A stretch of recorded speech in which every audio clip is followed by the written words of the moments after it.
할렐루야! 늘 변함없이 우리를 사랑하시는 사랑의 주님을 찬양합니다. 2월 14일 화요일입니다. 오늘 우리에게 주신 하나님의 말씀은 마태복음 11장 1절에서 10절까지 말씀입니다.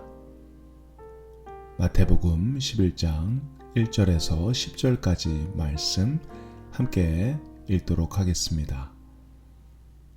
예수께서 12 제자에게 명하기를 마치시고 이에 그들의 여러 동네에서 가르치시며 전도하시려고 거기를 떠나 가시니라.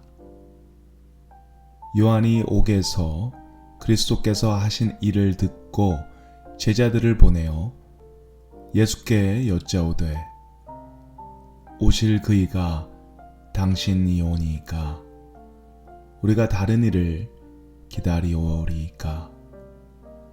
예수께서 대답하여 이르시되 너희가 가서 듣고 보는 것을 요한에게 알리되 맹인이 보며 못 걷는 사람이 걸으며 나병 환자가 깨끗함을 받으며 못 듣는 자가 들으며 죽은 자가 살아나며 가난한 자에게 복음이 전파된다 하라.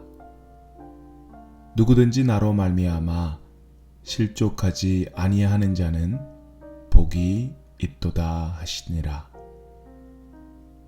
그들이 떠나매 예수께서 무리에게 요한에 대하여 말씀하시되 너희가 무엇을 보려고 광야에 나갔더냐? 바람에 흔들리는 갈대냐?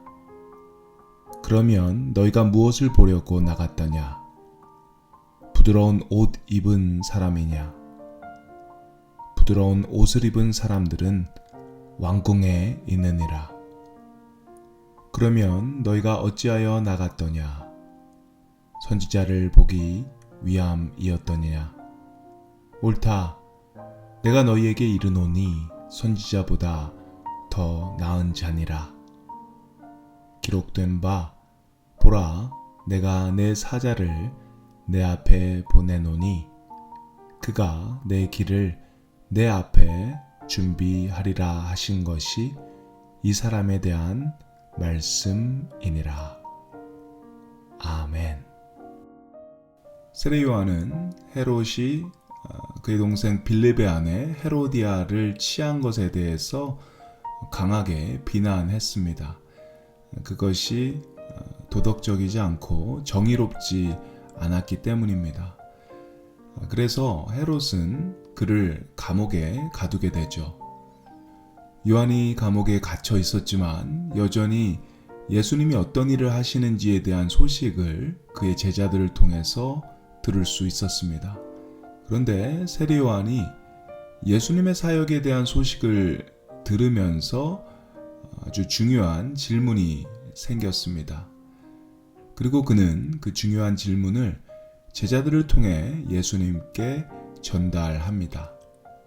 요한이 제자들을 통해서 예수님께 전달한 이 질문의 내용이 3절에 나오는데요. 함께 읽겠습니다.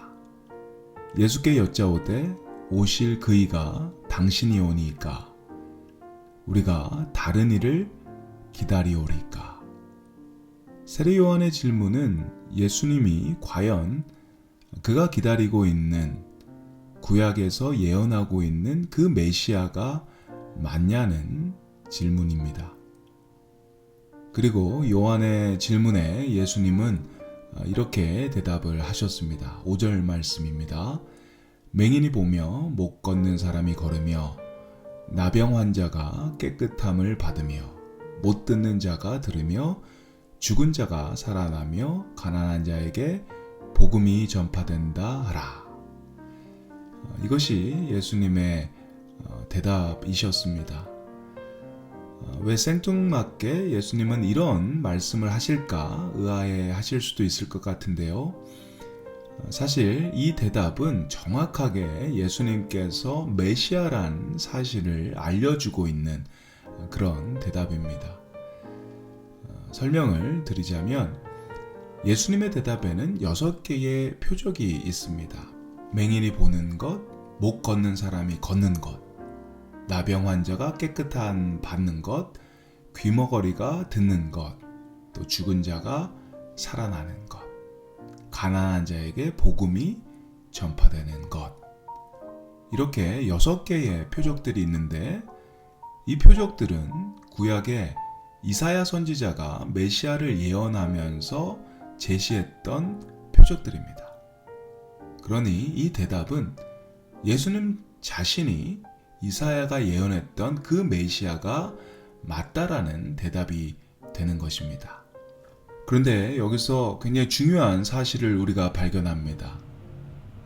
이미 선지자 이사야를 통해서 메시아가 어떤 사역을 할 것인지 예언이 되었음에도 불구하고 세례 요한과 또 많은 사람들이 예수님의 사역을 보면서도 예수님이 메시아 되심을 몰랐다라는 것입니다. 왜 그랬을까요? 2가지 생각이 드는데요. 첫 번째는 그만큼 요한과 많은 사람들이 말씀에 무지했었다라는 생각이 먼저 들고요. 또 2번째로는 요한과 사람들이 말씀을 알았음에도 불구하고 그들이 가지고 있는 메시아의 모습이 너무 강했기 때문에 또 그럴 수 있지 않았을까, 그런 생각을 하게 됩니다. 아마 요한이 가지고 있던 메시아의 모습은 정의롭고 심판하는 그런 심판자의 이미지가 아니었을까 생각이 됩니다. 그 이유는 요한 자신도 굉장히 정의로운 삶을 살았기 때문입니다. 때문에 그런 정의롭고 심판자의 모습을 가진 메시아를 꿈꾸고 바래왔을 수 있을 것 같습니다. 그는 정의로운 일을 하다가 감옥에 갇히게 되었습니다. 정의로운 메시아라면 반드시 헤롯을 심판하고 요한을 감옥에서 구해야 하는 것이 맞지요. 그런데 예수님은 그가 바라는 그런 모습과는 달랐지요. 헤롯을 당장 심판하지 않으셨고 또 그를 감옥에서 구해주지도 않으셨습니다. 오히려 예수님은 그의 기대와 바람과는 달리 굉장히 엉뚱한 일들을 하셨던 것 같습니다. 구약의 법을 어기시고 가까이 가면 안 되는 사람들, 만지면 안 되는 사람들, 병든 자들, 시체, 그리고 세리 같은 그런 죄인들과 어울리는 그런 모습들을 예수님께서는 많이 보여주셨죠. 그런 엉뚱한 예수님의 모습을 보면서 그는 실망하고 또 예수님이 정말 메시아인지 혼란스러웠던 것 같습니다. 그런데 이런 세례 요한의 모습이 우리에게도 발견될 때가 참 많이 있습니다. 우리가 가진 예수님에 대한 기대들, 예수님에 대한 바램들이 있습니다.